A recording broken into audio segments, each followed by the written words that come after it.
Well, greetings. Welcome to my channel. Thank you so much for taking the time to tune in today. I've just allotted some time to sit down and do my first Q&A, questions and answers. I'm going to do 100 questions and answers. I'm answering 100 questions, shall I say. And I think we've got to get some housekeeping out of the way first because there is just so much to unpack. I had a lot of questions that came through. Firstly, I hope you're having a great week. I hope you're having a great day wherever you are. Hello and blessings to you, powerful blessings to you. For all my friends in the US, all my friends around the world, New Zealand, Africa, London, the UK, Europe, hi. Housekeeping first. These questions were just so great and just such a vast amount of questions came through from on all different topics, and that's what I wanted. I wanted a lot of just really simple questions and a lot of more complicated questions. And also, it's the first time I've ever done a Q&A on the internet, and it's my first time. So I'm sure I'll be doing a lot more as I, do more videos, and I am upholding my schedule of one video a week, sometimes a little bit more. And so yes, I did have a lot of fun questions come through. I'm smiling. Some of them I can't repeat. And no, I'm not going to mention anyone's name here because it's anonymity. I completely understand that it's anonymous. There were some anonymous messages coming through, and you're completely fine with me. I understand.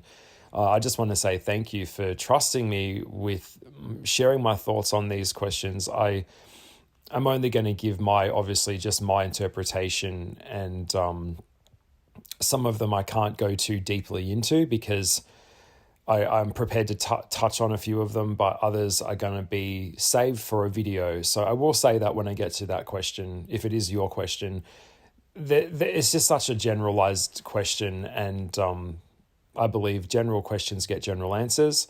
So I might brush over the topic, but I won't go too deep into it because I will be unpacking it later in the year or years to come if I so choose to continue doing these videos.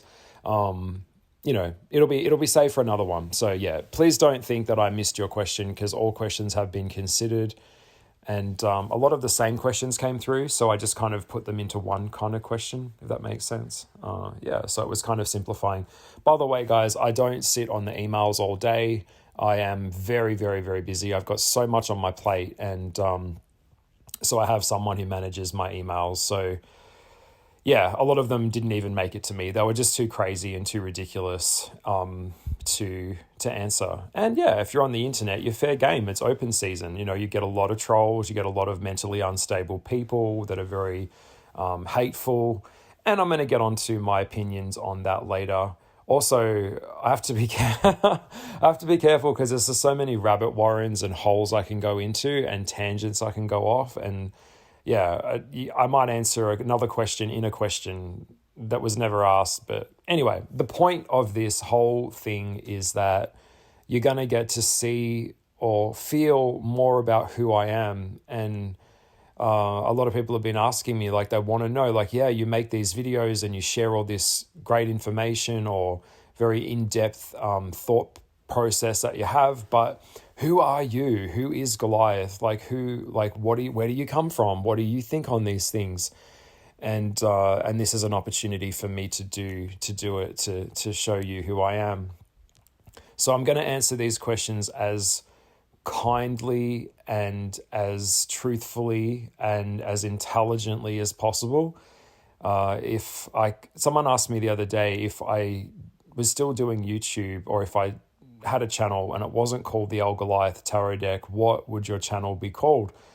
And I was like, wow, that's a great question. I thought, well, probably call it Man with a Mind, maybe? I don't know. I'm a man with a mind. I can't help it. I have a fucking mind. I have a lot of fire in my chart. I also have a lot of Gemini, or a lot of, not, I don't have a lot of Gemini, I have a lot of Mercury in my chart. So that mercurial energy is that there is a lot of stuff in my head, a lot of information, a lot of data. I know a lot of stuff about a lot of stuff. And I'm humble enough to know the more that I know, the more that I don't know. So I by no means claim to be the oracle, or I don't have all the answers, and no one will. The point of existence is the point of existence. Existence exists, and sometimes, as I've come to understand, with some of you air signs might already know that maybe life isn't something to be understood. Perhaps life is just something to be experienced, It would save me a lot of heartache if I just thought that way, but I don't know, I can't help it. And so, yes, I have acquired a lot of thoughts, and this is a place or a platform for me to share some of those thoughts. And so I think without further ado, let's get into the video at hand. So I think I will probably divide this video into 2 parts depending on length, and take a break and, come back and do part 2 today. So I have some of the questions I have not seen. So some of them are just coming in hot, and I don't know what I'm going to say. I don't know what I'm going to do. And I've had my coffee and I'm caffeinated. So yeah, let's begin the Q&A. Intro over. The first question I got asked out of my 50 questions for this video: what is a witch to you? Good question. What is a witch to me? Well, I think to unpack that, you have to I would dissect that question and break it into 2 parts. So first of all, the definition of a witch to me is someone that actively practices Wicca, witchcraft, magic, occultism, on whatever capacity that might be in, so because there's so many spiritual paths and rabbit holes within that word. The word witch is such a powerful word, but yes, it is someone that actively, regularly follows deity, shows up, whether it's Mother Gaia, Mother Nature, and they're all on different levels of ability and learning.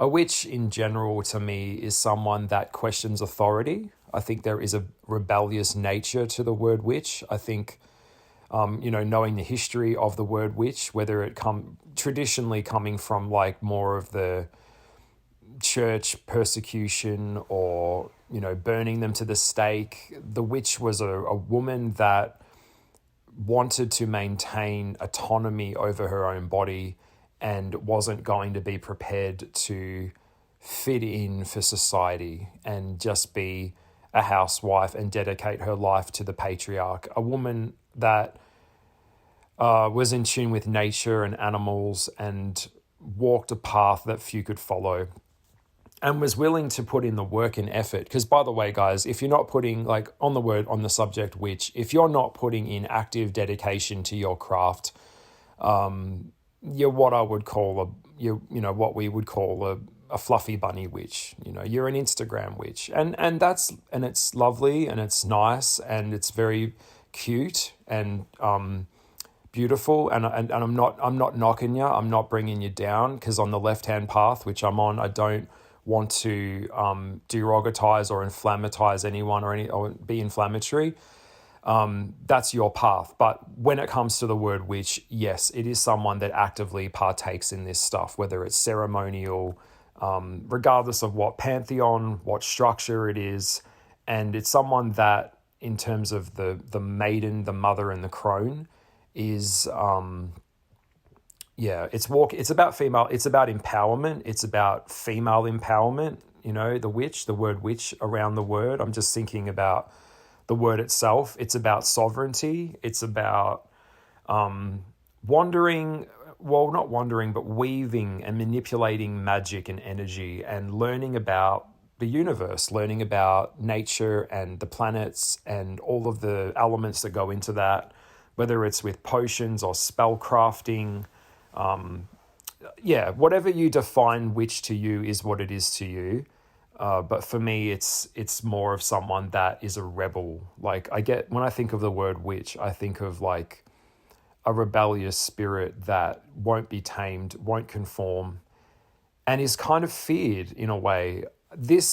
As I'm saying this now, I think I should just do I think I should just do a video on the archetype of a witch, because in mainstream society it tends to be bastardized and made into a villainous character, like an old mean woman that will eat children or lives in the forest or some shit like that.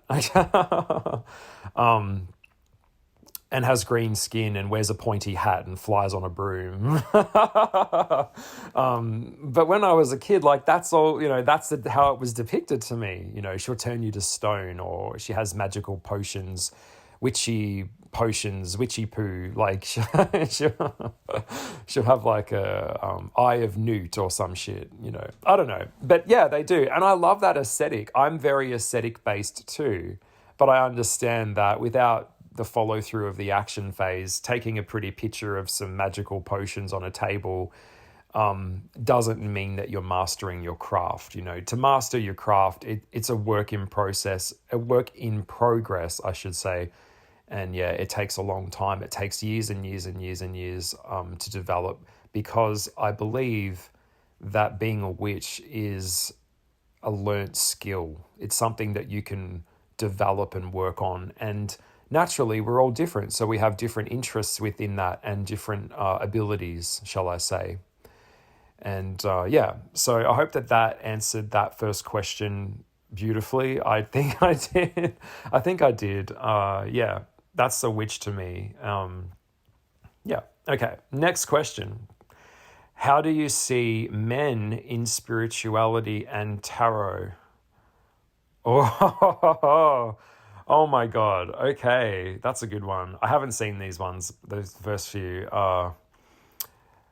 This is a slippery slope to get onto, and I can only speak from my experience and speak from my heart about this, that I think I don't want to take away, whoever wrote this question in, I don't want to change the concept of what you're asking me, but I'm going to rephrase it a little bit. So I think that in general, whether you're male, female, whatever you identify as, what you are to me, what you say you are, and I will treat you as such. I don't particularly give a fuck about gender. I don't give a fuck about what you identify as. What I really, really care about is what is going on in your heart and what's going on in your mind, okay? So how I see it is, I don't personally care. To be honest, it's not something that, like, there's more problems in the world to focus on than gender, to be fair. Although it is a big deal for people, and I totally, totally get that. But in terms of how do I see men in spirituality, there is a place at the table for everyone. When even that question right there is already a derogatory question. Just the same as what it would be when I had someone ask me years ago, how do I feel about women in art?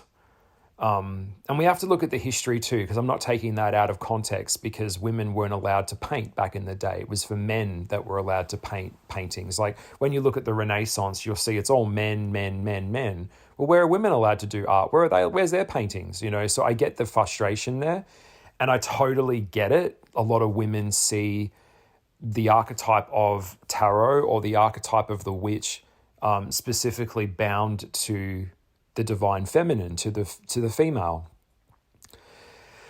And I would say, look, spirituality is for everyone. And the moment that you start getting toxic and pushing someone else out of the community based on their gender is a moment that you're discriminating against someone else, just like you don't like it done to you. So you're kind of becoming a perpetrator in doing so.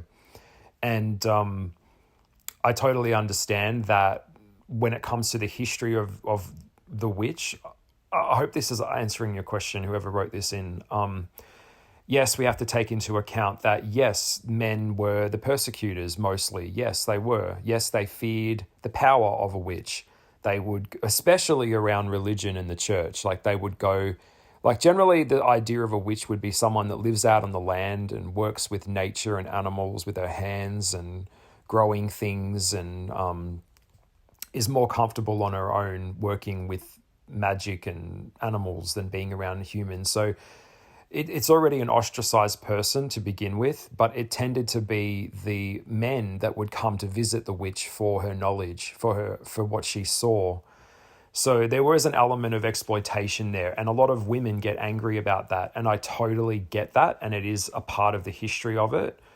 But it doesn't mean that that's how it is now. We're in a different world now. We're changing, and I feel like anyone that wants to step into this field, you have a right to do so.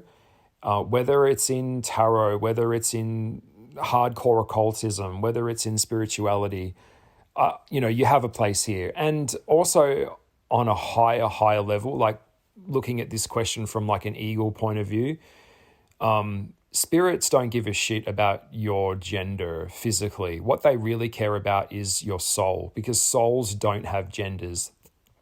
Yeah, I hope that made sense. That's the last thing that the other side cares about.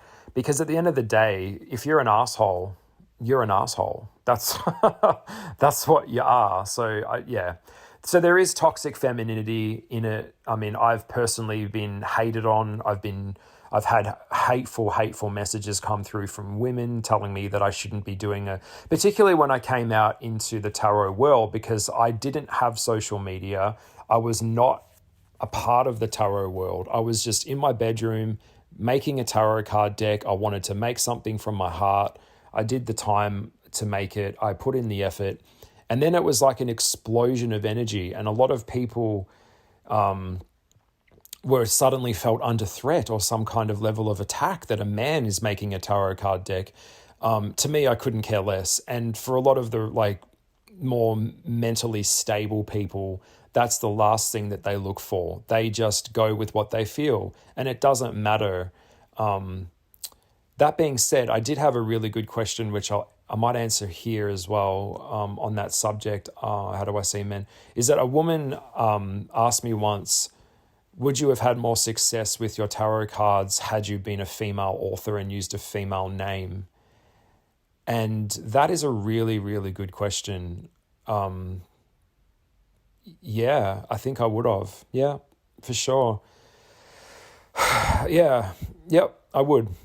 There you go. That's the answer to that. But yeah, there's a lot of toxic femininity, toxic feminist type of male hating agenda in a lot of the in the community anyway. But yet again, I'm not really part of the community, and I'll answer that question later. I'm sure someone asked me that question, why I'm not really part of the community in that sense. But I'm in so many communities. Like, why do I have to be in one? Like, I'm in the science community. I'm in the hardcore dark occult community. I'm in the art community. They're just like, I've got my hat is in many different rings. So I don't care, but yeah, the power of the divine feminine in the archetype of the witch would see, and I think still does see, because there is remnants of it left still, that it's when it comes to religion, it's always masculine dominated. So you'll see, like, whether it's Allah or Jesus, whatever avatar it is in, it's always the Father, the Son, the Holy Spirit. It's always a male. And where's the female fucking deities? Where's the female gods? How come God's not female? But we see Mother Earth as female. So it's interesting how it all works. There's so many rabbit holes, but yeah, it's a big question. But yeah, I think a lot of women see men in the spiritual field as someone that could be someone that's going to oppress them, because they might confuse or have some level of anger towards men if they don't have good experiences with men. And it goes vice versa with women and men. I'm not going to go down this rabbit hole too much more on this question, because yeah, it's just exhausting. But yeah, that's my thoughts on it. And I hope that answered your question. Okay, so next question. God, I need to breathe. There's so much to unpack. What is your favorite TV shows ever? Question mark. Okay. Oh my God, fuck me. So many to name. Off the top of my head, I can only, like, there are so many shows that I've watched, I'm in, and some that I wouldn't even remember. But if you brought up the name of the show, I'd be like, oh yeah, I used to watch that. I used to like that. I would say ones that really come to mind that really played a role in me growing up, because that's when I was most influenced by television, I think. And we all are. Like, television and movies play a very big role in media. Like, that's a big chunk of it, is how we learn. We watch movies.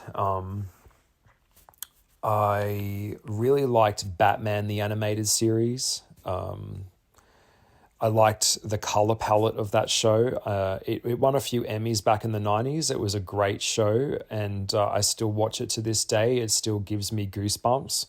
It still has it has not aged, that show.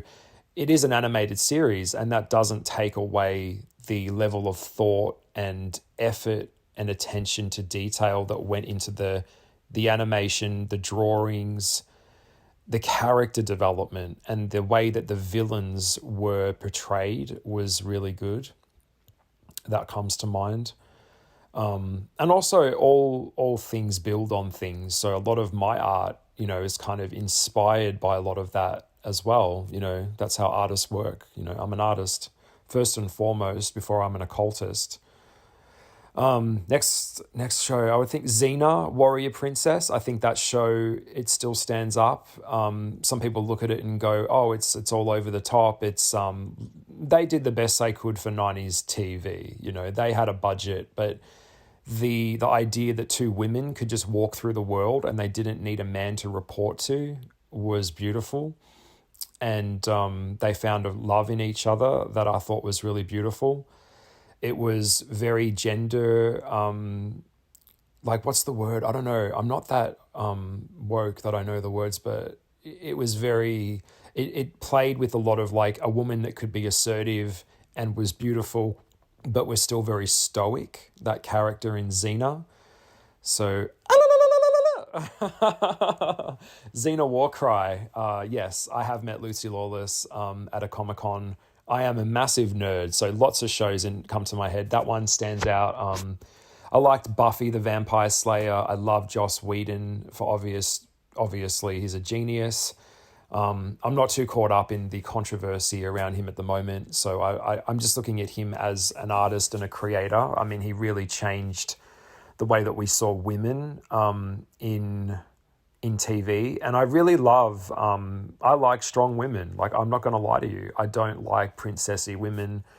Like, the whole concept that a woman has to be a damsel and she's got to, wait for someone to save her. It just fuck off. Yeah. I like Dark Angel. That was a great show. I wish that they'd continued it. It needed more time to find its feet. Let's put it that way. And back to Buffy. I really liked the relationship dynamic between Faith. I really enjoyed that character, and the Dark Slayer. And I really liked Glory, the villain of season 5. That character, Glory, if you know me personally and you know how I operate and conduct myself, at times my shadow side is very similar to that character and the way that character thought. And it's good that I'm aware of it, because she was fucking dangerous and evil. But I also understood that the way that Joss wrote those characters was from a place that really made you question reality of what was right or wrong for each character. So that, needless to say, I loved Angel as well. I thought Angel was great.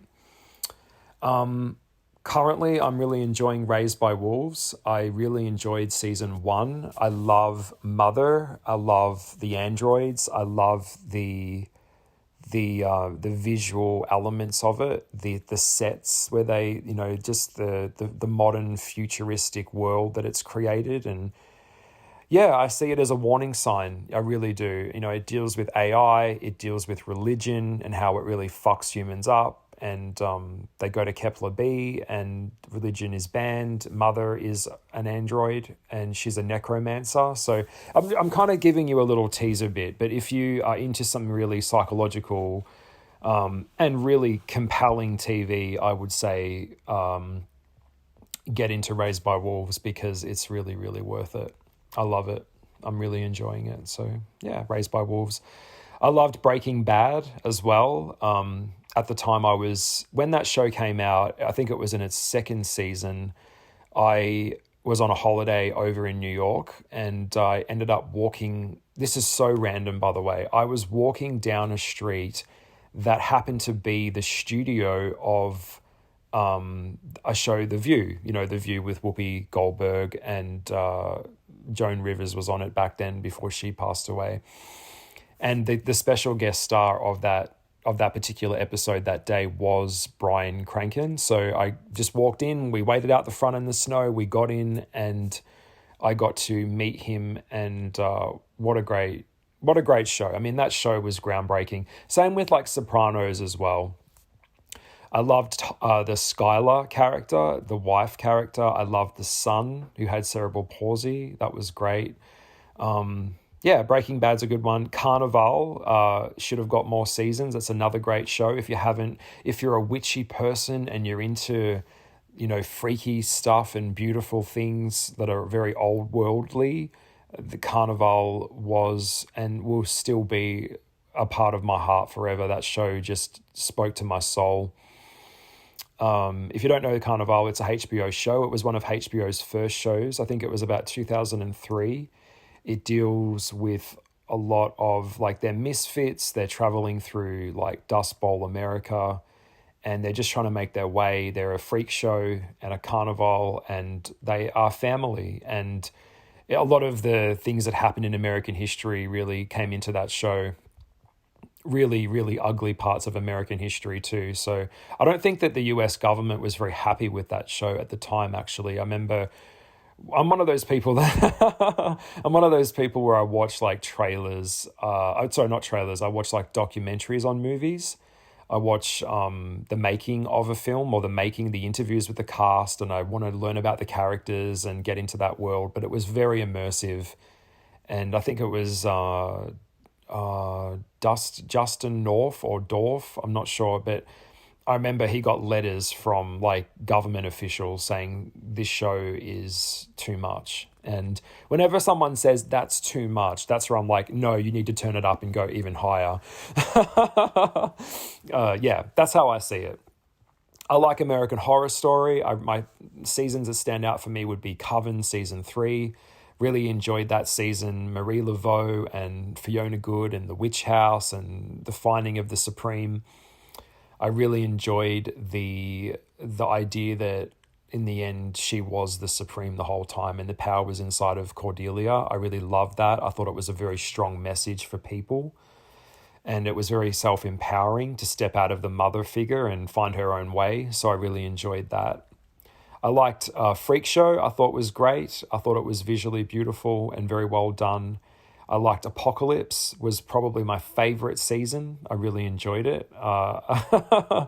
Especially the episode where Michael goes into the Church of Satan, and it's like Sandra Bernhardt is playing this like really psychotic satanic priestess. I look back at it, I can't stop. It's so good. It's so funny. It combines humor with darkness, and if you know my personality, it was just well done. What else? I liked Queer as Folk. I liked that show, the US one. It was very good. It was and is one of those shows that really depicted LGBTQI community in a really, really real way. And they weren't like typical characters. They were just people that were just trying to get on with their life, and it looked at the culture, it looked at the toxicity of the culture, it looked at the way that society views them, and the way that they're just trying to live their life. It was a very hardcore show to watch for its time, and I feel like it just doesn't get enough praise. And that show just it's always going to be up there for me. Also, there was a show called Oz, which came back in the day, which was back in the day. It was about Oswald Correctional Facility. I think that was HBO's first show back in the day, and everyone loves it because it has Chris Maloney in it, and he's very popular. And it was about, men in a prison and all of the cliques and all of the gangs, and really, really hardcore show. I loved Orange is the New Black. I love that show too. It's a great show. It really depicts the system and women in a prison. It was very real. They all had their stories. I thought that was beautiful. And then there's just other shows like Battlestar Galactica comes to mind. It's one of the greatest shows ever done. And The Mandalorian, I really enjoyed that. I got through that during lockdown. Yeah, so many shows. It's too many. It's too many questions. Too many. Too many to name. I can't. They're the ones that come to my mind. I'd be here all day. So let's keep the next question. Let's go into the next one. Okay. Do you think people have a misconception about you and your practice? ? Yeah, I think I do a little bit, but I don't know. I mean, that question's really for someone else to answer. I hope that if I do Q&As and I am more transparent with people, that they'll get to know me better. So, because if you know me, I'm very complicated. There's many, many different sides to me. I'm not a Gemini, but I have a lot of Sag in me. And I have talked about in my astrological videos that a lot of Sag is in Gemini and a lot of Gemini is in Sag. Those two polar opposites can flip-flop a little bit. So I think the misconception would be that I'm really hardcore and I'm really scary and I'm aggressive, and not aggressive, but very out there, which can be very off-putting to people, I think sometimes, maybe. I'm very loud, I'm very proud, I'm very in your face. I say what I see, and I have a lot of Aries in my chart as well. So I'm lots of energy, lots of passion. And I have been asked, there is one of the questions that someone's asked me was about Aries and how to deal with them, or how to live as an Aries, because it's very hard when you're on a very super high vibe level and you've got people that are down on level 2 and you're up at level 10. Because they will shut you down. They'll tell you, you're too much, you're too loud, you're too da-da-da-da-da, fill in the blanks. And I don't believe in that. I believe in fuck off, this is me. I'm not going to pretend, I'm not going to play myself down for you. You need to come up to my level. So that can be misconstrued. I am very intelligent in a lot of ways, I think. So I have to trust that a lot of people can follow what I say. I know that I cover a lot of ground very quickly with people, and that can be off-putting if they can't keep up with that, if they're not prepared to follow what I'm saying. I think that can be a misconception there. But yeah, I mean, I'm vulnerable. I'm not impervious to pain. I'm a human just like everyone else. I get sad, I get mad. I have a lot of different, there's just so many parts to me that hopefully the more that I share of myself, others will see that. But a lot of people will also recognize that you've got strength or knowledge or talent, and then they try and shame you for it as well. They'll tell you that that's they'll try and bring you down. But I've learned to deal with that a lot better, and I think I will address that in the video. But yeah, I'm not some hard ass. I go there when I need to lay something heavy down. I am good with communication. I am, but yeah, sometimes I don't feel like talking. I'm learning stillness, and I'm learning the power of silence a lot more, just to, just chill a little bit. As I'm getting older, I'm learning that, what's worth giving my energy to. But yeah, the misconception would be that I'm like a hardcore witch. I'm not. I do go there. And in the witch world, coming into the left side, yeah, I go there. I lay something heavy when I need to. I do it, I get it done, And that's how we handle things in the witch world, if you know what I mean. And then I get on with my day and I get on with my life. And I'm willing to go into the dark, but I do have a light side. I like to have fun. I like to live life. And even now, I'd rather probably be down at the pub having a drink with my friends than sitting here rabbiting on. But I am, because I'm enjoying doing this and I like to chat. And hopefully out there, someone is like, hey, what up? Can, go, hey, what's up? What's going on? What's happening with you? Yeah. Okay. Next question. You sound so strong in your videos. How do you stay so focused? Well, thank you. If I appear strong, that's very kind of you. Strength comes from vulnerability too. And so if I have strength, it came from all the times that I broke down. That's how you get strength. So in order to lift something heavy, you have to be able to lift something heavy in a gym. You don't just start off with like a 5K dumbbell or a 2K, pound, whatever. You have to, I get strength because of all the times that I tried and failed. I got strength because of all of the face planting I've done.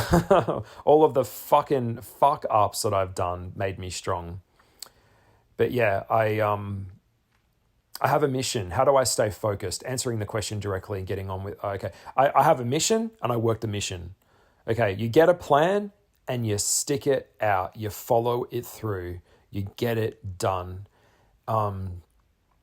I have a friend of mine who's doing psychology studying, and when I hear shit like she's doing different components in her study, and parts of it she doesn't like. Oh, she's like, I don't like that, and I don't like that, and like, just suck it up and finish the course. You just have to. Sometimes you just have to do it. Sometimes you just have to get out of this victim shit, and it's not about what you like. Sometimes you just have to go there, get it done, and move on. So we have to all do things we don't enjoy doing, and we all have to just get on with it. And I think that's the focus of it, is that I have goals and I go after those goals. And one way or another, I get those goals done. When you don't have a destination, you don't really have a place to go. Yeah. So when I meet someone and they don't have any goals, you couldn't get a bigger red flag. So you have to have goals, and you have to show me that you work actively towards them. And that requires sacrifice, discipline. You've got to have the due diligence to do the research. That's how you do it. And you find out what matters and what doesn't. So I was watching an interview with a really, really good director. I think it might have been Catherine Hardwicke, one of my favorite directors. And she doesn't get nearly enough credit for the work that she does. One of her first films was the movie 13, which was with Holly Hunter and Evan Rachel Wood and Nikki Reed. And she was on set with another director at the time. And could you imagine being a director and just dealing with people and problems? And, life is problem solving. That's how you get strength. Solving the problem, not going, someone else help me, someone else take care of me, someone else tell me what to do. Being a witch or being powerful is about willingness to face problems head on, deal with them, get it done, and keep going. That's how you get strength, yeah. But yeah, back to this point, she was on set with the director, all hell was breaking loose, and he was calm, completely calm. And the actors out the back are fighting and everyone's carrying on. And she said to him, how do you stay so calm? Everything's going to shit. The weather's shit and we've lost the scene and we've got behind budget and all this. And he's like, I just find what matters and what doesn't. And I just go with what matters. That's it. That is strength. Strength is not taking the bait. When someone sends me in a comment, I don't ever reply to it. If it's deconstructive or hateful, I don't even give it a second of my time. I won't engage. So I choose what's engageable, what's workable, and going with that and focusing on what is actually workable. So that's how I stay strong. And also, like, I get up, I am motivated to do the work, because spirit and demons or gods or deity, they're not going to do jack shit for me or you. You have to be, you're not going to get fuck all out of it unless you're actively partaking in this and prepared to give some of your energy. Okay, next question. Favorite magical movie and why? Favorite magical movie? Oh gosh. I liked Avatar. I thought that was beautiful. Am I looking forward to the next Avatar? Not so much. Not so much. Is that magical though? I don't know. I mean, The Craft, of course. I mean, we have to, as far as 90s movies go, that was pretty up there for me. A lot of people felt seen and recognized with those characters, with Rochelle, Bonnie, Sarah, and Nancy. I hope I got those names right. Yeah. Yeah, that movie was a game changer for a lot of people on this path, and they all felt seen. And it's a beautiful film. It stands up. Yeah, is it magical? Yeah, it is. It's great. In terms of like more like practical magic or any type of like bewitched stuff, in terms of witch TV, no, not so much. Yeah, that and why? You asked me why did I like that? Well, because it dealt with consequence. It dealt with people coming into power that felt disempowered. It dealt with so many, like, it dealt with friendship. It dealt with cause and effect. It dealt with cliques inside of a group, inside of a school. That movie was a big film, and I really didn't like The Craft legacy. I felt it was just not for me. But for a new age witch, maybe they might be more inclined to that. I don't want to shit all over that film because I know, like, firsthand, I studied acting. I know what goes into making films. And if you guys knew what goes into making a show or a TV, like, there's so many different components and factors, particularly with budget and marketing and things like that. So, yeah, didn't enjoy Craft Legacy. Was it disrespectful to the source material? Probably yes. But, I mean, yeah, it is what it is. You can't beat the original, so yeah. Don't even try. Don't even try. No. Yeah, and I love Fairuza Balk as well. I loved her. Like, she's a real deal. She's a really cool chick, actually. I really support her work, whatever she's doing. Whether she did Return to Oz, she's done American History X. She's a great actress. And she's a beautiful woman. She's a beautiful, beautiful woman. All right, next question. Favorite fictional character? Ooh, favorite fictional character. That's a good one. Oh, shit. Oh, wow. I don't know. There's so many. I'll go with one. I'll just go with whatever comes into my head. I mean, I like Hit Girl. Hit Girl from Kick-Ass. The foul-mouthed little girl with the purple wig and nunchucks.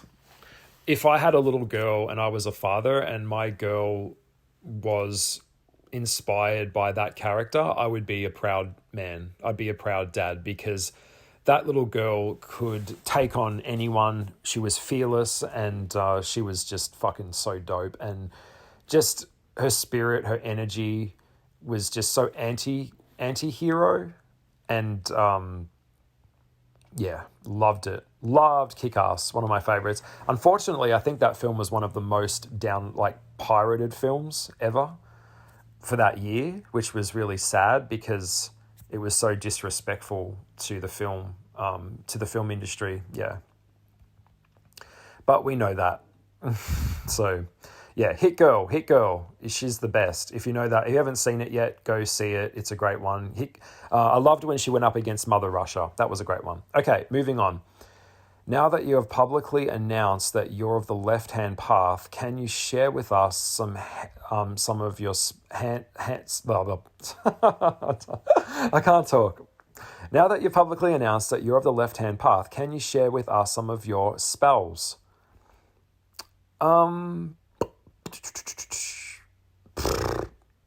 Maybe not.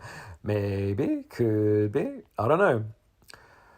I'm going to ask, like, in that Yes, I can. I have been asked to do that. Maybe I will at some point do a little bit of a spell series.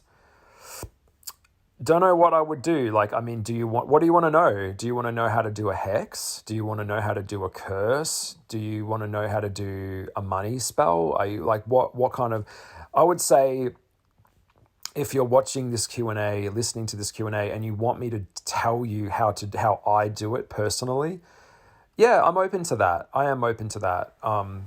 There is a reason why I'm coming out and telling people this stuff, and I think I might allude to this a little bit in this video, but I have to be careful because I don't want to freak people out. A lot of people aren't actually capable of handling truth, and a lot of them aren't capable of handling reality.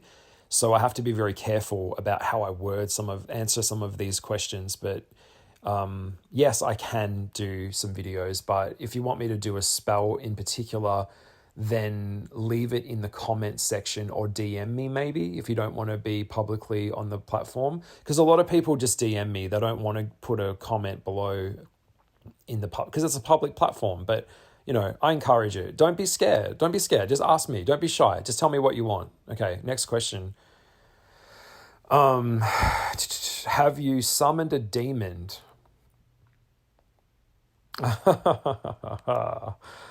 Evil laugh. The simple answer to that is yes, I have. Will I tell you what demon it was? No, I won't. And I'm not going to tell you what particular deities I work with either, because I'm very aware that there are people on the left path that are probably listening to these videos and don't really like that I'm being this vocal about some of the things that I talk about. So I have to be careful in that regard, because a stronger spellcaster could use what I share on here against me. So I wouldn't tell you what sigils I use. I wouldn't tell you what N's I would use, ENN. I wouldn't do that. But I will say, if like 101 stuff when it comes to summoning a demon, that is a very complicated and in-depthitude question to how do I do it? How do you go there? First of all, I would say you need to research, and research some more. And I mean really fucking research it if you're going to be serious about connecting to a demon, because it's not like connecting to an angelic being. A demon in general will want something from you. They are prepared, and they are prepared to build a relationship with you. But that would be another question, how to make a pact with a demon. Are demons real? Yeah, you think? I would say, look, if you're serious about it, maybe, first of all, there are rules. Like this is probably another video in itself. Like I probably will do another video, but just quickly on the subject, I am not interested in people that would do any type of demonic, energetic work while they have kids in the house. Why? Well, because the kid never agreed to that, and they're the ones living in that space. And kids are very magical, and so they would have an extrasensory connection to that other side, more so than adults do. So they've got magic like tenfold, yeah? And they didn't agree to having that in the house, and now things could go wrong and the demon might go to the kid. You don't know. There's so many factors you have to take into account when it comes to working with a demon or being connected to a demon. But in general, you need to really have a valid reason for why you're doing it. So if you're just doing it because you want something, which is generally how it tends to go, that will backfire on you every single time. You're not going to get something for free. So generally with a demon, it is you have to uphold your end of the bargain. And it depends on what you're doing it for. Are you breaking up someone? Are you doing a poison spell on someone? Are you trying to heal someone?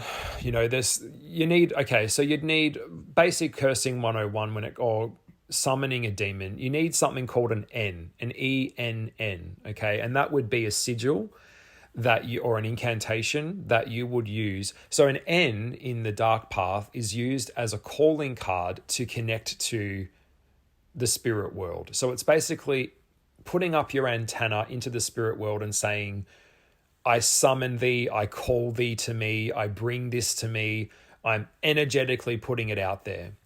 Now, generally how this works is the demon or the being out there, let's say the being out there, it doesn't have to work with you. And most of the time, you're only going to come to that deity or being or God with your own version based usually on your perception of yourself or your religious perception, usually, that of what that thing is to begin with. So let me get this straight. Demons or beings, they don't have to give you shit. They don't have to come to you in the way that you're asking them to. They don't have to do that. They don't, and they probably won't. That's why to actually summon a demon, you have to really have something that they want. Let's just put it that way. So I know this is getting heavy all of a sudden, but I have to go there because it's a very serious. This is a serious question. How I see it when it comes to these beings have been here since the beginning of time. And in some cases, I'm now beginning to believe that some of these beings are actually aliens. They're actually out in space. They're in a different plane of existence or in a different reality. So they're like a giant big shark, a powerful, giant, dark shark that just swims around in the depths of the universe. Now, here you are, a little human, up on the earth, trying to splash your toe in the water, saying, shark, come to me, come. You have to have something for that. Demons, basically what I'm saying is demons don't give a fuck about human affairs or your petty, trivial, pathetic human life. You're a novelty to a demon. So you're not going to be, when I hear people, I told a demon what to do, or, or I command a demon, no, girl, no. Okay. No, it's more the other way around. Let's get that clear. So for you to even try and get one in front of you, you have to have something that it wants, like a blood type, an energy type. You have to, what I'm saying here is, in order to summon power, you need power. If you don't have power, then you don't have a valid reason to begin with in that sense to really summon power to you. Sorry. But yeah, I would say, can you do it? Yes, you can. But it's going to take a lot of practice and a lot of work and a lot of sacrifice and a lot of energy from your end to show that you are serious and that you're really wanting to do that. Yeah. Anyway, that's my answer to that question. Okay, what are your thoughts on the TOS changes of service you mentioned on your channel? Please, okay, all right, I get where you're going with that. And I'm going to do a video on this. I'm going to do a video. That's probably going to be my next video because it needs to be talked about now. We need to be having these chats about this. If you're new to my channel or you're new to this, you may not know what's been going on. Maybe you're not on Instagram. Maybe it doesn't affect you. We tend to only know things that affect us. So I will say the changes of service that are happening with Meta or Facebook are very concerning because it comes down to marketing and it comes down to adverts. And it's basically what it's done is since earlier this year, right up to the 11th of March, they are doing changes where your channel won't be seen or won't be advertised or pushed forward on the algorithm unless it matches the interest of that person's history or their tags or however the algorithm works. I don't know the specifics of it, but yes, it is very serious because for someone like myself, I've built a platform up from ground up. I've put a lot of work into my Instagram, into the content, into my marketing, and it is a tool that I mostly use to be visual, to be seen.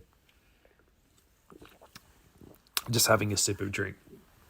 So it is a way for me to direct traffic to my platform. And if they can't see that on Instagram, then they're not going to know about my product. And my product itself is actually a tarot card deck, which comes under occult or spirituality. So what I'm saying here is that a lot of the market that I was able to capture or view, that was, when I say capture, a lot of the visibility that I had before is now taken away. So has this changed my business? Yes. I don't know what to do about it. I don't have all the answers, but I am going to be doing a video on that next. So stick around, because I'm still in that phase of gathering information on this topic. So if you have any new information, please put it in the comments below for me, or DM me on Instagram about that. It is very, very serious. It is. And I can tell you, it has already dropped. My sales have dropped. Everything's dropped.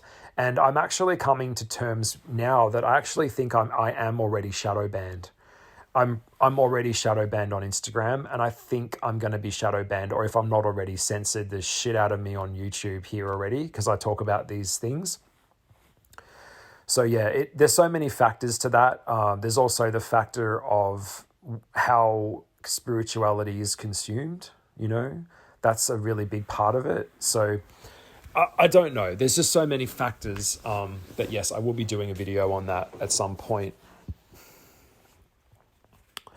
I'm just going to move into the next question. So next question, you mentioned in one of your videos about pacts. Can you share your thoughts on pact making? And if so, what advice can you give on it? I would say I'd go back to the question before that you asked me before about working with summoning or connecting to a demon.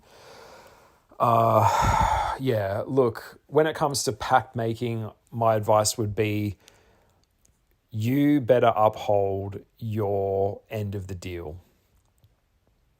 You just have to.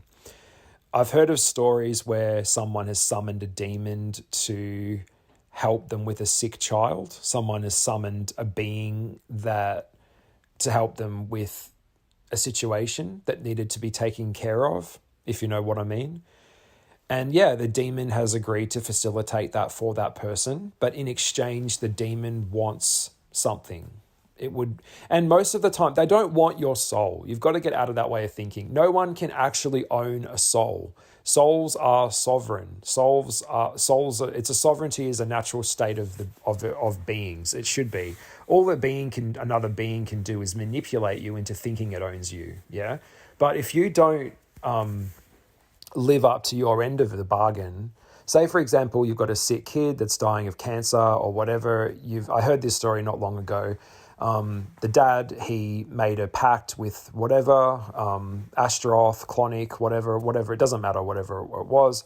And afterwards, a few years later, the kid was healed instantly. Everything was going really well. Now everything's going really swimmingly. And, generally 5-6 years later, the dad's like, I'm not going to give this demon any more time. I'm turning to the church now. I'm giving the demon the finger. And the demon started wreaking havoc on the house. It started causing lots of trouble in the house. It was pissed off that he didn't uphold it. And that tends to be how it works. By the way, with these pacts, some of these pacts are not breakable in a lot of ways. Once the demon or the being has latched onto you, it is very, very, very difficult to get that being off you. Okay? This is the real shit. I don't see anyone talking about this, but it is true. And going to a priest is, yeah, no. How did that go for you? A lot of priests in the church, they don't want anything to do with this kind of stuff. So you don't know who to go to. You're probably going to get more help from the Church of Satan than you would from anywhere else. I don't know. But what I do know is it's a slippery slope. So yes, a pact is until the day that you drop dead. That's my advice on it. If you're not serious about it, you don't do it. You don't dabble. But that's how I am with these things, guys. I've made that really clear in my other videos. You don't dabble with things you don't understand.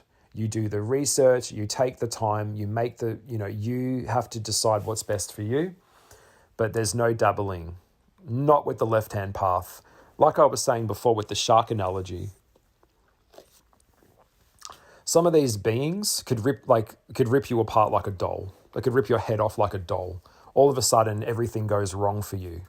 All of a sudden, there are beings on the other side that could take you out in seconds without even the merest thought.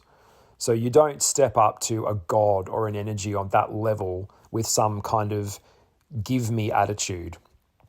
And that's where it tends to go wrong as well.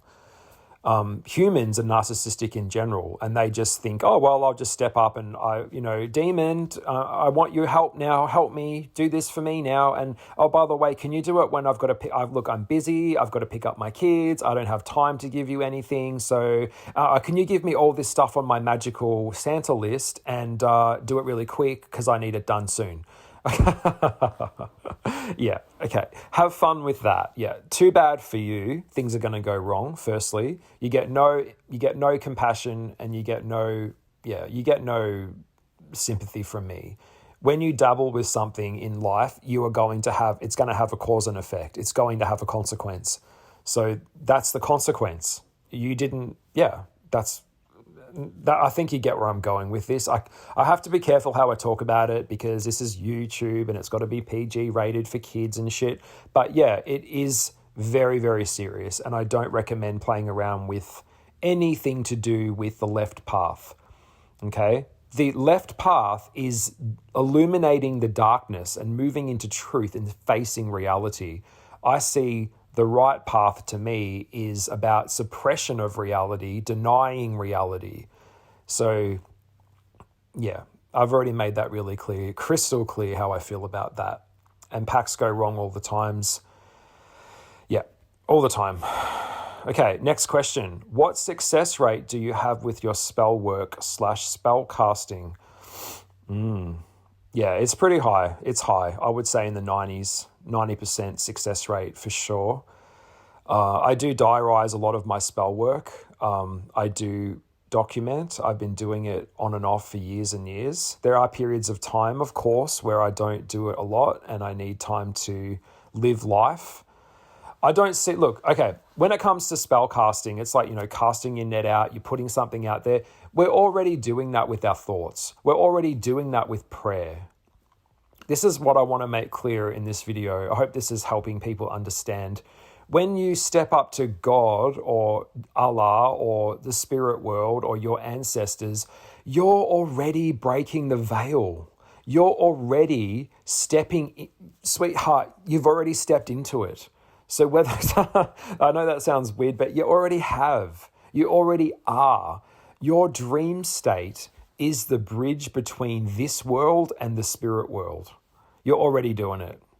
We all are, straight up. In terms of spell casting, yes, every single spell that I have ever performed has come to fruition. Now, this is the bit that I want you to get, is that it doesn't usually come in the way that you think it does. Spirit will give you what you want, yes. It'll push it up to a certain point and then you have to take over. That's why magic should always be a last resort. I don't just go straight to my magical casting. I'm trying to deal with the real world in a real logical way. So I try mediation. I try compromisation. I try to listen to the other side, to the person that I'm talking to. I try to, yes, I will go legal, if I have to. But I don't resort to magic for a fix for everything. Magic is only when it is absolutely necessary and I have to do it. I need to do it. And I go there and I don't have a particular day. Sometimes if you are in a life or death situation and you don't have anything else to do, of course you're going to go there. You will. That's why I'm more comfortable talking about the darker magic because, who has all this money lying around to go take someone to court? Because in the real world, that's generally how it's done. Sometimes we don't have the resources physically to go and fight the evil boss or the evil corporation. We don't have the resources to go and help push forward justice on someone in our community or our family. Sometimes we have to handle it. So yeah, I go there. But it will be in a way, the result will come around in a way generally that I didn't see. But that's the point. When it comes to spell casting, don't worry about the how it's going to happen. Worry about the outcome coming to you. So that's what I'm trying to say in these videos. And even me just existing as a spiritualist, there's more than one fucking way to get something done. That's why going down the the 101 guide, that's just limited thinking. Yeah, there's more than one way. But yes, my spell results are up there. They're up there for sure. What is your top 5 tarot cards and why? Oh, I love this question. It's so sweet. It's like that fluffy bunny shit that I see on the tarot communities. Like, what's your favorite card? Oh my God, I love the Empress. It's so good. So this is where we're getting into like, we're getting into consumeristic shit here. I can play fire. Like, this is fun. Okay, cool. Look, the Empress is my favorite card. Yes, it is. In general, because it's creation, it's birthing something into the world. It's a great card for creation. The archetype of the mother, the alchemical mother. It's where spirit merges with matter, in the womb. It's a beautiful card. It's about Mother Earth. It's just such a beautiful card. When I think of the Empress, I think of like getting a big hug or something. I love it. Second favorite card probably be the Lovers, because yes, the point of life is love. It is integration. So it just means a lot for me. And I'm Scorpion. So of course, like I love hard. I fuck hard. I love deep. It's a deep thing for me. If you haven't figured out, I go there. Like I'm pretty deep. Probably the Devil would probably be one of the top 5, the concept of the chains and society. I think it's very relevant to our times. The Tower, it's always a classic, something you built that needs to collapse so a new thing can start. I get that. A lot of, the usual heavy hitting cards. The Three of Swords, probably I have a working relationship with the energy of that card because dealing with heartbreak, and trying to get your life back in order after something that's come along and stabbed you in the heart, so it's a hardcore card. Yeah, but probably more of the harder cards. I don't know, like the other day, the Seven of Swords came up for me and I got that a lot. So, stealing of energy. I don't know, all of the cards have their place. They're all a part of the bigger picture. So they're all the same, whether it's major or minor arcana. It is what it is. Okay, next question. What is your favorite food? I like seafood. I like lobsters and fish. I like Thai food. I like food with flavor and culture. And I like hearty foods. Really enjoy, vegetables, nice meats. Yes, I eat meat. I have tried to be vegan before, but it just didn't work out for me. I got like muscle problems straight away, and my body went into some kind of like really, really hard reaction to it, like a frozen shoulder kind of thing. So it wasn't sustainable. And that's something that I'm working on. I would like to go back to being vegan again. Yes, it is something actively that I want to do because I care about the environment. I care about animals. I really, I know I need to. But it's got to have flavor, whatever it is. Even if it's like 2-minute noodles or mac and cheese, just make it delicious. Have fucking flavor and put effort into it. If you're going to make something good, that's the thing. If you're going to do something, do it good. So cooking is something I'm really good at. I like having a scrambled eggs on multigrain toast and sitting in the sun with a cup of tea. I love it. I love it. Okay, next question. Are you a cat or a dog person? Oh, God, I can't choose. I'm Libra on this one. I don't know. I love cats. I love their agility and the grace and the power of a cat, the hunting ability, the autonomy of a cat. But I also love dogs as well. I would say dog. I'm going with dog. Yeah. I love all animals, but dog, yeah, I've got a dog and, I love dogs. Next question. What are your thoughts on the trig community? You seem to stay... Oh, yeah, okay. What was your thoughts? Okay, what's your thoughts on the tarot community? You seem to stay away and refuse interviews. Do you think it's cliquey? ? I'm going to answer this really quickly because I don't want to go down the rabbit hole of this question too much because I don't really care. First of all, I'm in many different communities, like I have stated. So... yeah, I'm in so many different communities, like it's insane. They all have their own cliques. Yes, the tarot community is cliquey, Do I care? No, don't care. I'm just doing my own thing. This is how I see it. If someone isn't into like directly affecting my life, I don't let their opinion of me bother me. And because they're not in my life, does that make sense? If I was to get caught up in the thoughts of other people thinking about me, I would never do anything. You'd be completely paralyzed because there's always someone telling you what to do. You can't say that. You can't go there. You can't do that. Yes, I can. Yes, I can. I dare to do whatever the fuck I want. So I don't care. In terms of interviews, if someone came to me and wanted to do an interview where they're asking me fun questions that were interesting and deep and they had integrity to their work, then yes, I would do an interview. Am I going to do a video interview? Probably not. But I mean, yeah, I am to a certain sense. I'm here. And like anything, they have people in the community that think that they run it and they don't. They don't know shit.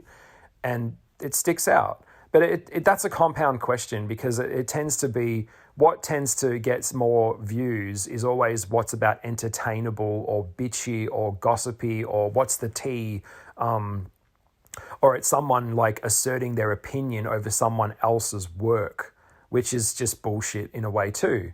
So I don't know, there's so many factors in that question.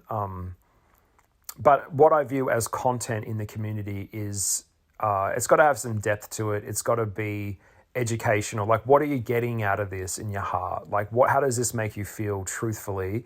Is it just fast food entertainment? Or is it, which is what spirituality in a lot of ways has been reduced to? Or is it, which by the way also plays a part in the TOS, the terms of service that Meta is doing. But yeah, I don't know. It is, you have to, I don't care. Yeah. Anyway, moving on. Next question. You mentioned you're a big Frank Herbert fan. What were your thoughts on the latest Dune movie? Yeah, that's a great one. What a legend he was, Frank. Oh my God, Frank. I wonder what Frank would think about the movie more than what I would think about it. I went and saw it twice. I really enjoyed it. I will probably buy it on Blu-ray or whatever. Keeping this answer really straight to the point. There's two ways to look at this. Okay, first of all, Dune itself is a very complicated book. I saw it as like almost like a documentary on the world that we're in. So I saw it like Dune taps on so many different things: ecology, science, socialism, society, capitalism, humanism, like prescience, conscious, like all these things come to my head straight off the top of the bat. So it's a very, very dense concept to try and get into a movie for a normie or a quote unquote normal person to try and get their head around. Did the film deliver? Yes, it did. It was visually beautiful. Was it my Dune that I'd envisioned in my head? No. But that's okay because that was the director's vision. And that's sometimes we get hung up on that. Sometimes no, it won't be like whatever they make into a TV show will only be the interpretation of the people making the show. Same with the tarot. When you pick up a tarot card, you know the emperor, you know the magician, you know the tower. You're only going to pick up someone else's interpretation of that archetype. So you have to be willing to accept that it's not going to be what you think in your head. Otherwise, you would be the director or you would be making your own tarot cards, yeah? But yes, the film was beautiful. It delivered for me. I can't wait for the next one to come out because I wanted more. And I wanted more from the Baron. I wanted more, like, I wanted to see the greed. I wanted to see the corruption of that character. And I didn't feel that he got enough airtime. So hopefully in the next one, in part 2, which I think they're making, I think the script got approved. They're doing it. So yes, I am excited for that next film to come out. Yeah, overall, I was happy with it. And I think Timothée Chalamet did a great job. I think Chomi, Zendaya did it was just a great cast. It was good. Yes, it was. What is your thoughts on consumerism in spirituality and the occult? Well, I think I've already answered that question already in a way. there's too much focus on the physical object rather than looking at yourself as an extension of source. And it does make me sad when I see a lot of this, like, pick a card, twin flame reading shit. It's become a cheap, watered down thing. And it is disrespectful to the craft in a lot of ways. I think a few larger tarot people came out a few years ago and said they were going to do like that gap year thing where they just get one or two things and just work with that for the next few years. They're not buying and consuming more stuff, because the power of it all, of spirituality, is in your knowledge, and it is ultimately the acquisition of knowledge, not the object. So when I see big deck collectors that deck collecting, why are you collecting for your own? Are you going to open a museum with that, or what are you doing? Like, what are you doing here? But that's up to them. That's for them. But for me personally, I'm beyond tarot now. Like, I don't need a tarot deck to do a reading. I just sit with the person. I know what to do. I know what I feel. I see tarot. The tarot itself gets in the way of actually doing work. A lot of the time, you should be getting to a level of your own ability where you are able to sit with someone, read energy, feel energy, and give someone a reading. Yeah, that's how I see it. But yeah, it's become like TikTok. It's like quick entertainment. It's funny, or it's kind of piggybacking off like someone else saying something and then you miming what they said for entertainment. Like it's. I could go down this rabbit hole, but I'm going to do a video on tarot and the occult in consumerism anyway. So I will unpack that in another video so I can go deeper, way deeper, because it needs to go deeper. Okay. Next question. What are your thoughts on cultural appropriation? Oh, wow. This is a good one. Yeah. Oh, Jesus, where would I even start? I think I'll also tap into this a bit in the video that I do for the how do I feel about consumerism in the occult. Yeah, of course. I mean, I'm all for history. I'm all for learning about what happened. I don't believe we should hide what happened. We need to talk about it. We need to respect our people that come from all different walks of life. We need to hold space for that. I understand that. I'll share an experience with you. I recently was in a costume shop, just walking around at the back of a shop, and I just saw Native American, Indian, as they say, costumes where you can dress up as like little Pocahontas and shit. And it just I just burst into tears. It just killed me. It nearly made me want to just cry, because after everything that they've gone through, like to have, it is what it is. Cultural appropriation, all things build on things. So I will say that. To take a culture's ceremonial costumes and make it ceremonial clothing, garments, items, whatever, and make that into a costume is disgusting. It is appalling. And I can't stand it. I don't want anything to do with it. But I will say, I see it from both sides. Also, you've got to understand, all things came from things. We're only standing on the ground of our ancestors, of all of the things that they've come before us, of all of the things that they've done before us, is where we got to. So the existence of humans is built on other humans that came before us. So this is such a hardcore question. I can't do this in a Q&A, but I'm trying to get to the point of it, is that I can't get down on my knees and sacrifice my life and kill myself, and just because I happen to be what I am. I have my own history and my own ancestors and culture behind me as well. All I can do is try and get educated and try to, hey, if you've got something you want to educate me on, yeah, let me know. That's all I can do. I want to spread the word, and I really do care about it. But I also understand that colonialism is also part of human nature. all existences and civilizations are built off the erosion and eradication of other systems. Unfortunately, that's what humans do. That's what they are. And it's not going to stop. At some point, another country will overthrow another country and wipe their culture. It's what humans do. It is, and it's sad, it's fucked up, and I'm in Australia, and what they did to the Indigenous people here is just incredible. It just disgusts me. The other week I was learning about, and I've got a lot to learn too, we all do. They cut off an Aboriginal man's head, or a native Indigenous person's head, and his head was put in a museum, and that went around in a museum. Just hearing that makes me so fucking mad.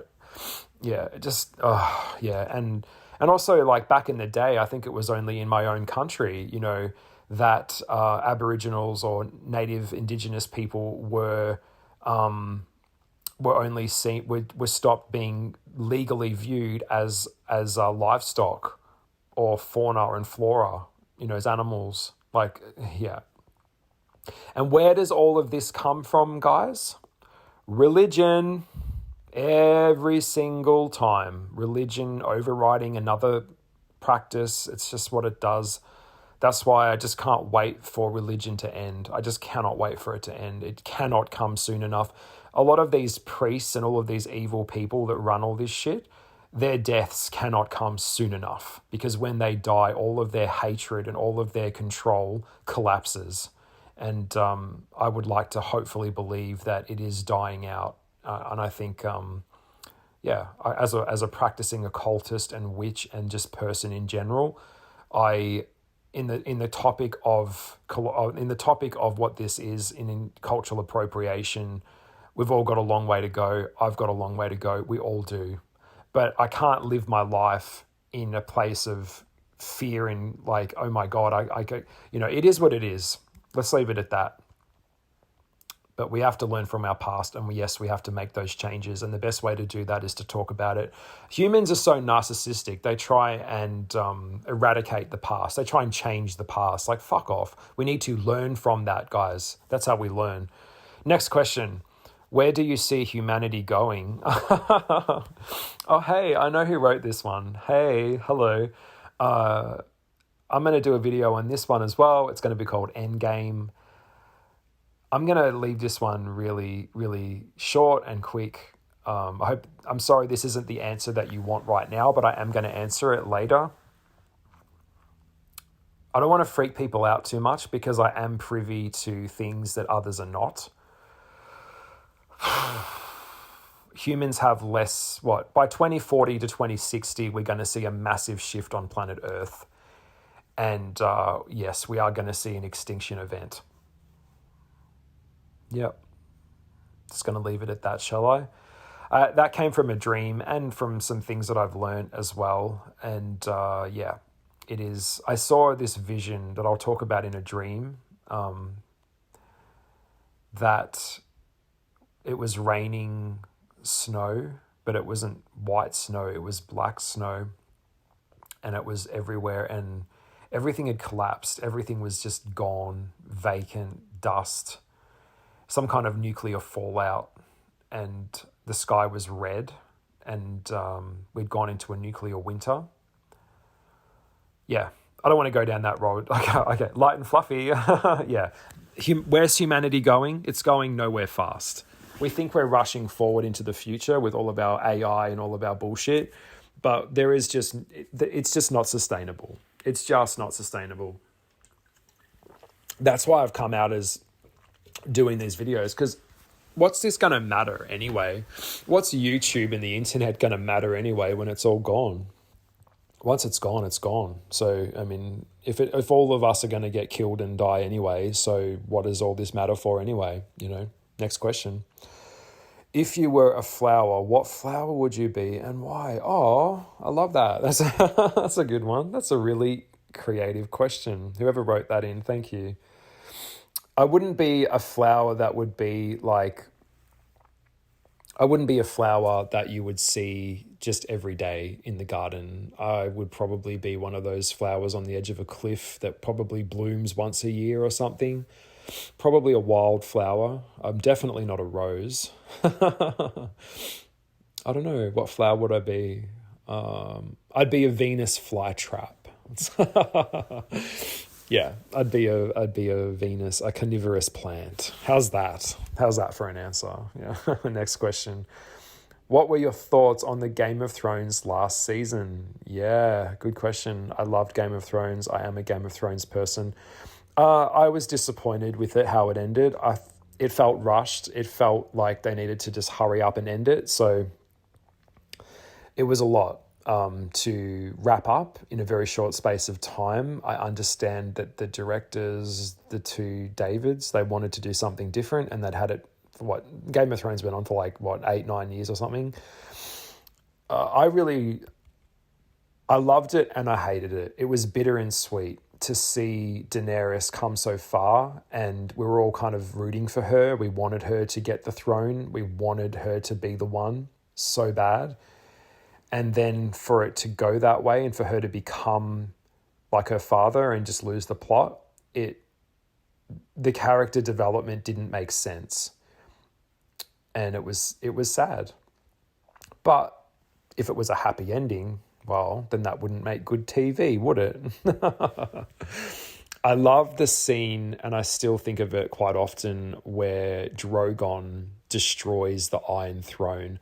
I really thought that scene had so much power to it because it was the end of an era for the show. The actual physical throne itself was destroyed and melted down into liquid like lava. And it was his pain. It was, the thing that killed his mother ultimately in the end was her lust for the crown, for the gold, not for the gold, but for the throne. But it also kind of represented burning down the old world to start a new world. And that's very powerful. That's very potent. And I think it had a political message to it as well. Because secretly I am a little bit of an anarchist, if you can't already tell. I know we need chaos. We need destruction to bring in the new world. And that is painful. That is terrifying. Yeah. So I liked that bit. When all of the liquid metal all peddled and it all just went down into the ground. It was his rage. But I didn't want to see Daenerys die. No, it was sad to see that happen. Next question. What is your favorite crystal or gemstone? Yeah, good one. I like onyx. I like the darker crystals and gemstones. I like obsidian, the volcanic glass. Really enjoy working and holding the energy of that. I've had a lot of great experiences. I think a lot of it's just trial and error. So working out what feels right for you when you hold it in your hands. Also, someone asked me the other day, the power of a crystal. You have to work with it, guys. You have to charge it. You have to put energy into it. You have to make it mean something to you as well. And yeah, a little crystal that's like tiny isn't going to have the same power field that a giant big amethyst cave is going to have. The auric field of a crystal that's little would probably be like a few feet. The auric field of a giant big crystal would be way bigger. That's the time I went into a crystal shop, and it's like getting high on crystals. Like, I love it. Just like, yeah, it's so good. I love my crystals if I'm in the mood. But yeah, off the top of my head, amethyst and the obsidian and the onyx, they are my go-tos. I've got them beside my bed. I've got one under my bed. I keep them around my house. I use them in my practice. I keep them always around me at all times. I have lots and lots of crystals in my house. I'm a very witchy person. Next question. What are your thoughts on cancel culture? Straight up, I think it's another form of control. I think it's just another form of, I don't want to hear what you have to say because I don't have a better argument and I can't be effed doing the work to debate you. So you're offending me and now I'm going to cancel you. It's another form of control. Needless to say, if I don't agree with someone, I don't want to hurt them. I don't want to cancel them. I want to listen to what they have to say. I want to hear their point of view. It's fascinating.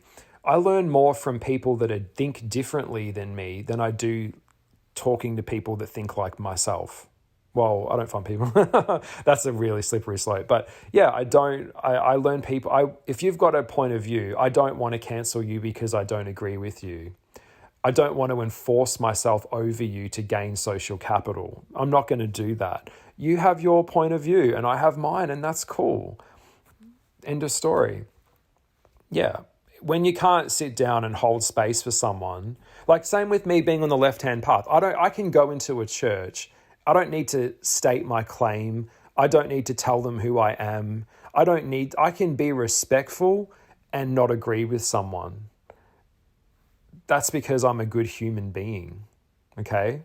Next question. Are you single and why? If so, are you looking?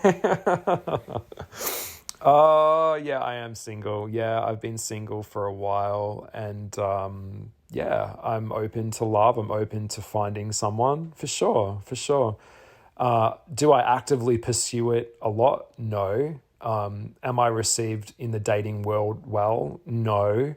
I mean, for Christ's sake, look at my channel. Look at what I'm talking about right now. That's a lot for someone to handle.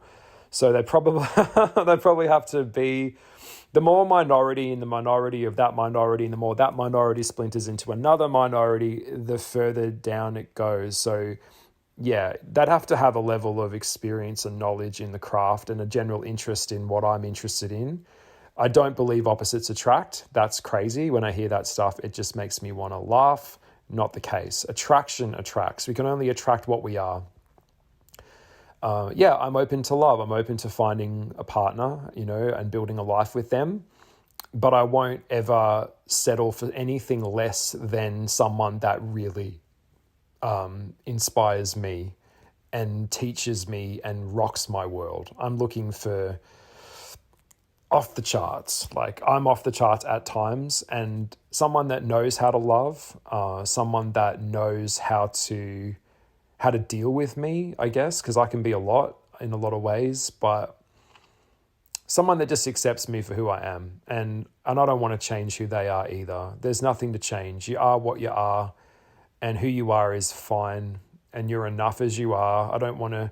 When I find myself in a relationship and I find I want to change the person, then I know they're not the one. And I shouldn't be trying to do that either. I've learnt that as well, that you've just got to let people be who they are.